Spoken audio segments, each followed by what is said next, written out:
I'm back, and this video will be about how hard it is to find an endometriosis doctor in the United States, and what we go through even when we see them or regular gynecologists on a regular basis.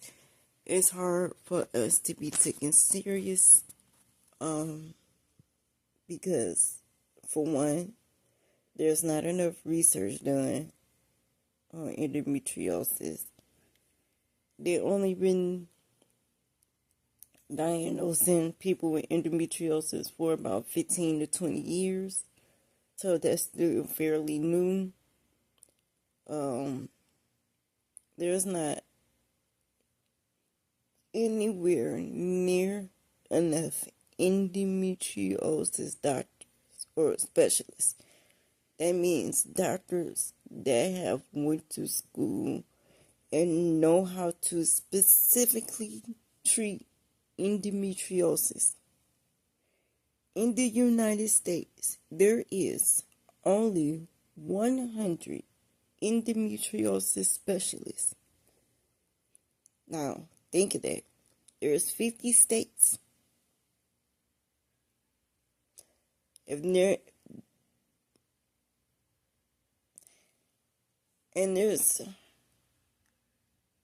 I know for a fact, at least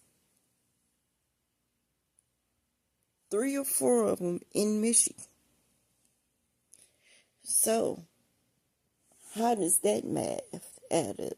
We don't even have enough endometriosis. We don't even have one per state, let alone if we start talking about cities, counties, towns.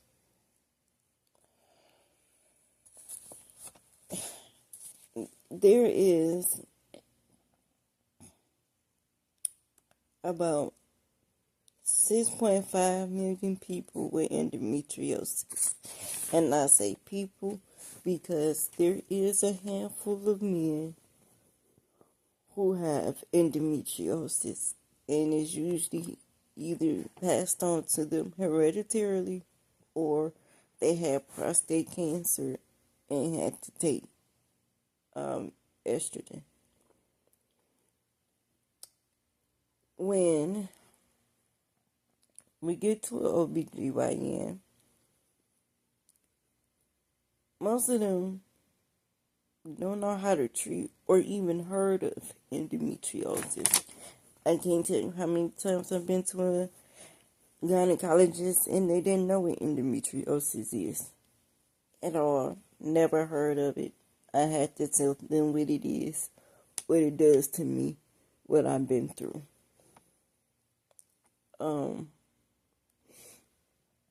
When there is a good specialist, there's such a long wait list, weeks to even months, to get the initial appointment, to get in to see them. And then there's another weeks to even months waiting list for the surgery. And that's how women end up settling for doctors that's less adequate and end up with having surgeries that causes more problems than fix than if they would have held out. But it's not that they don't want to hold out. It's just that when you're in that much pain,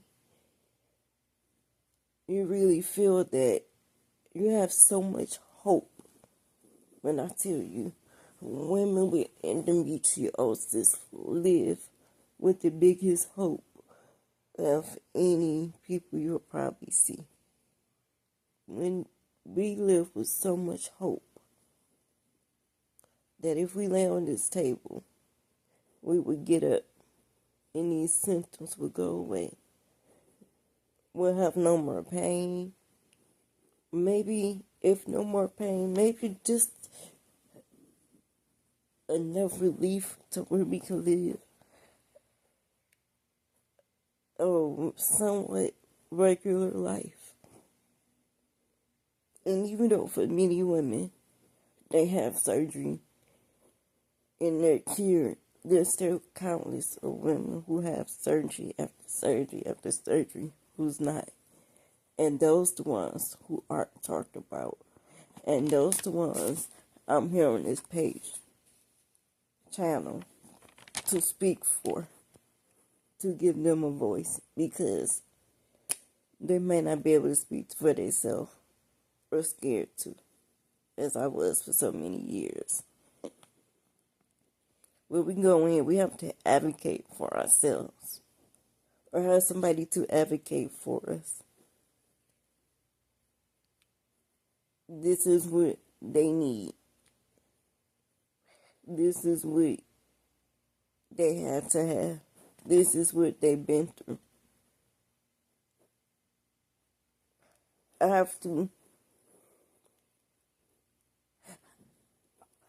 I hate having to, but I don't care if I have to. I hate the fact that I have to go into the hospital, into a doctor's office, and cuss someone out just to get someone to actually hear me, opposed to going in and talking like the young lady that my mama raised me to be. Because they don't care. Being a doctor, to most people, is just like any other job. It's a job. Everyone that's a doctor is not there to care about the patient. Everyone there to be is not there to be there for you. So you have to be there for you. You have to advocate and say, no. This not what's going to work. This would work. And if they doctor, I've never been afraid to move on. If I go to the doctor one time and the feel is off, or they don't acknowledge that what I'm saying and what I'm feeling, I won't go back. Advocate for yourself. And if you can't advocate for yourself, if you're scared to advocate for yourself, try to find someone who you're close to advocate for you. And if you're a strong woman, please comment down below this post on YouTube, and maybe we can start advocacy thing for women, where we have women here that agree to advocate for at least one woman in that area. We need to be a community.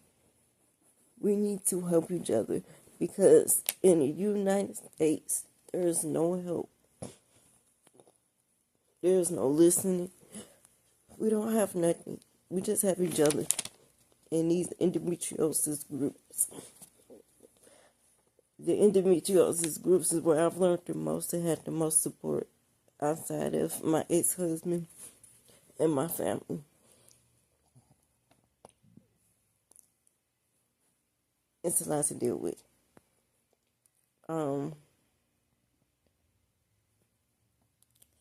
So, on top of waiting weeks to months, that's if you have a good doctor in your area. You might have to wait weeks to months to see them. If you don't, you might have to go to another state. Because, like I said, there's only 100 specialists in the United States. There's 50 states, and that means maybe only 10% of the states have endometriosis doctors. So, most women have to travel to another state to see a doctor, which means they probably won't be covered by their insurance. And then some endometriosis doctors don't take insurance at all. I personally moved to Georgia to go to the Endometriosis Center of America. They have some of the best doctors there. I paid out of pocket $250 for my consultation. They don't accept any insurance at all. And the surgery was $40,000, so I had to come back home and settle for a doctor who left me permanently disabled, and then had to wait months for another doctor to be seen for another doctor to get me to a point where they can give me enough relief from the surgery that left me disabled, but no one can figure out what he did, so we can't even fix that. But I digress. Getting back to some of the problems that we have with getting adequate medical care. Sometimes we'll even go to women gynecologists and gynecologists in general, but especially the women gynecologists. It baffles me when they downplay our pain by saying things like, "Oh, it was just a heavy period," or, "Oh, I had endometriosis. It wasn't that bad for me." And, you're just over exaggerating. It's just endometriosis. Like, these are things that the doctors say. So just imagine why we have to go through a fight in a loop, and a fight in a loop, and move on and go through the same thing over, and move on and go through the same thing over, and move on and go through the same thing over. It's exhausting.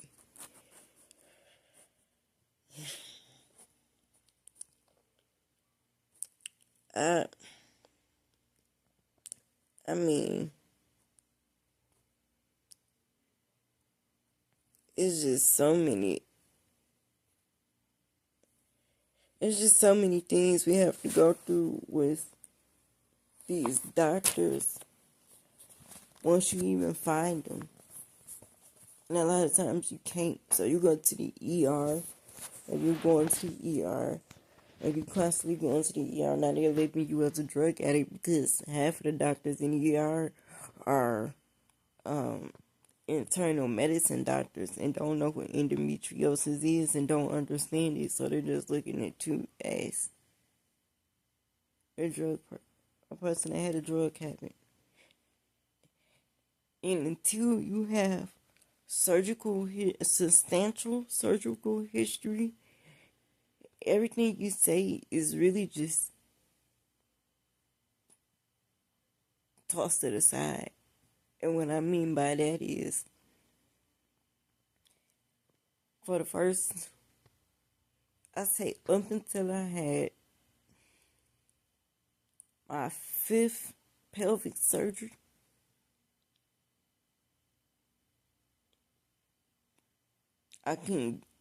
people really didn't take my pain serious when I went to the ER. Now, because I've had 9 surgeries, especially when I go in and they look at my surgery history, they say, "Oh, how do you make it? How have you made it? Why did they do this? Why did the doctors do this to you?" And I'm sitting there just scratching my head because nobody believed me. Everybody, what do you mean why they did this to me? I don't know. I want to know why didn't nobody believe me when I was 19 to 20 coming in here saying that my pelvis hurt, crying, screaming, and in pain. They just looked at me and said, "I had a drug problem." That's the biggest question. Why do women who have endometriosis have to hear that we're making is all in our head, or we just want drugs? Someone please help me understand that. But anyway, please like and have a great day. And again, if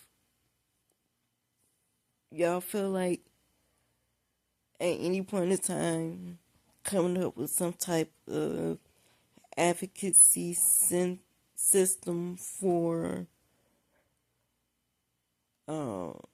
helping women who can't advocate for themselves, I'm here to advocate for some women.